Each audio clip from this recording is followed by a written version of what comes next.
이와 같은 정부의 대학 구조 개혁 추진 계획이 발표되자 신학대학들은 즉각 반대 입장을 밝혔습니다.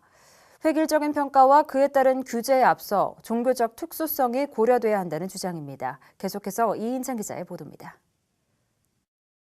이번 정부의 대학 구조개혁 추진 계획이 확정됨에 따라 일반 대학들에 비해 규모가 적은 신학대학들로서는 발등에 불이 떨어진 셈이 됐습니다.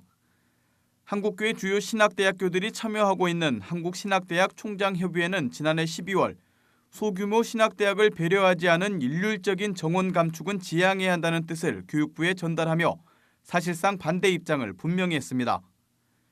신학대 총장협의회가 밝힌 바에 따르면 전국 4년제 대학 중 입학 정원이 500명 미만인 대학은 전체의 25%인 45곳이며 입학 정원으로는 8,800명, 전체 대학의 2.85%에 해당합니다. 여기에 대부분 신학대학들은 입학 정원 500명 미만 대학에 속한 상황. 규모가 큰 대학들은 정원 감축에 탄력적으로 대응할 수 있는 반면 신학대학들은 소규모 입학 정원 감축으로도 경영상 위기에 직면할 정도로 큰 타격을 입을 수 있음을 보여주고 있습니다. 신학대학 총장협의회는 해방 후 일반 대학들이 규모를 경쟁적으로 늘리는 와중에도 신학대학들은 영적 지도자를 양성한다는 책임감 때문에 정원 규모를 늘리지 않고 경영상 어려움을 극복해왔다며 이를 고려한 최소한의 입학 정원은 확보돼야 한다고 주장하고 있습니다. 하지만 자연인구 감소로 인한 입학 정원 감소가 불가피한 상황에서 신학대학들이 중장기적 관점에서 대책을 논의해야 한다는 주장도 나오고 있습니다.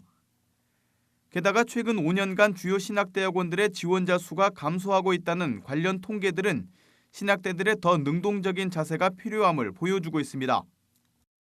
매년 1,000명 이상 지원자가 몰렸던 장로회 신학대학교의 경우 2014년 신대원 신학과 모집에 829명이 지원해 3.67대 1의 경쟁률을 보였고 총신대 신학과는 지난해보다 50여 명이 줄어든 159명이 지원한 것으로 알려지고 있습니다.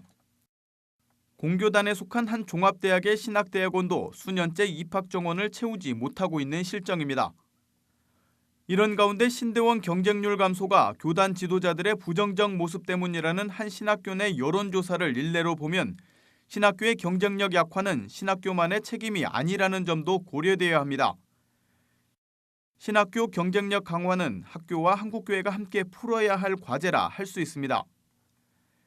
이와 함께 전국에 산재해 있는 무인가 신학교가 신학교 경쟁력 약화의 한 원인이기도 하다는 점에서 무인가 신학교 문제를 어떻게 풀지도 교회와 교육당국이 함께 해결해야 할 필요가 있습니다.